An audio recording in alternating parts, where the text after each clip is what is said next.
Irũa rĩrĩa rĩrĩga kwandĩkĩrwo President Mũhuru kwĩra Uhuru Kenyatta nĩ mwandĩki mũnene wa kĩama kĩa UDA Omar Hassan marĩ na mũikarĩri gĩtĩ wa kĩama kĩu Cecily Mbarire rĩthiĩte na mbere kwambatĩria ikĩro cia ũrugarĩ wa kĩũteti bũrũri-inĩ. It's an open letter to His Excellency Dr. William Samoei Ruto. It is titled, "Let us stop the pretense, Mr. President.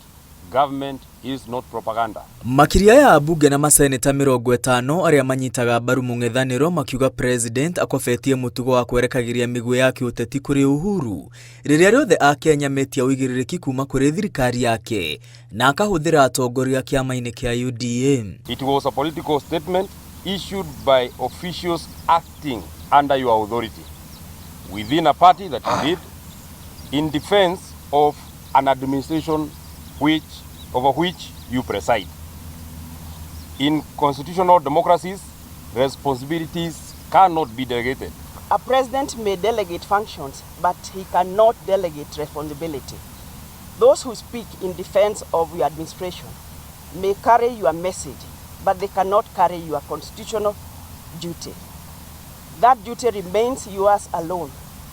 That is why this response is addressed not to the party officials, but to the President of the Republic of Kenya. Atongoria magĩkũmithia irũa rĩu maugĩte kũrĩ na mũcoro wa kũhitithania a Kenya mĩthingi-inĩ ya kĩndũrĩrĩ, magĩthing'ĩrĩria a Kenya matingĩtĩkĩra kũgererio gacĩra-inĩ ka rũmena rĩngĩ na kũria President na atongoria kĩama-inĩ kĩa UDA matikae kũira nguraro, kuona kũira nguraro nĩ kũimbĩrwo. It was not an act of courage. It was an act of panic. It was not a defense of government performance. It was an admission that your administration has run out of explanations for the growing frustrations of the Kenyan people. Morĩtie President Ruto kũiguanĩra na manamuma ũrĩa anyuire wa gũtuĩka kĩonereria kĩa ũrũmwe wa bũrũri ĩndĩ ti kĩhĩngĩca kĩa ũrũmwe ũyũ. A president is elected to lead the entire nation, not one section against the other. The Constitution does not recognize government supporters and government opponents as separate classes of citizens.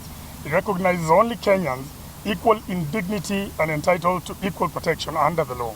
Atongoria aya makiuga President nĩ aremetwo nĩ wĩra na gũkunyanĩra muma ũrĩa anyuithirio kĩng'ang'a-inĩ. The oath of office was not an oath to propaganda.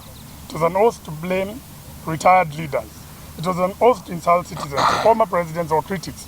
It was an oath to reopen political fault lines that Kenya has struggled for decades to overcome.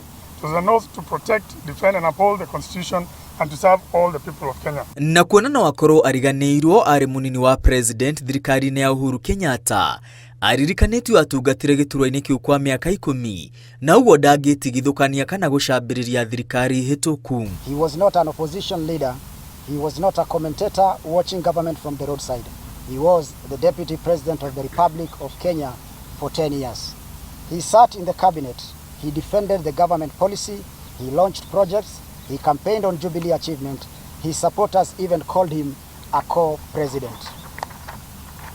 Therefore, when UDA attacks the previous administration, it is attacking a government in which William Ruto was the second highest ranking official.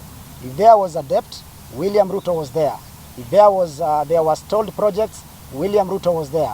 If there was corruption, William Ruto was there. President no oretio gũtiga kwĩnyitĩrĩra marerũ na kũririkanio maũndũ marĩa mothe marathiĩ na mbere nĩ wĩki wake na nĩwe ũrĩ kĩbara-inĩ gĩa gũtwarithia bũrũri na mbere. William Samoei Ruto is president. UDA is the ruling party. Kenya Kwanza is the government. The responsibility is yours. No excuses, no scapegoats, no endless campaigns. Govern, Mr. President. Kenyans do not eat statistics, they eat food. They judge leadership by the price of unga, fuel, rent, school fees, medicine and electricity. Abunge na maseneta aya arĩa moimĩte ciama-inĩ itiganĩte na kũmba ngwatanĩro ya mũng'ethanĩro marĩtie marĩ mũciĩ-inĩ mũnene wa Nairobi.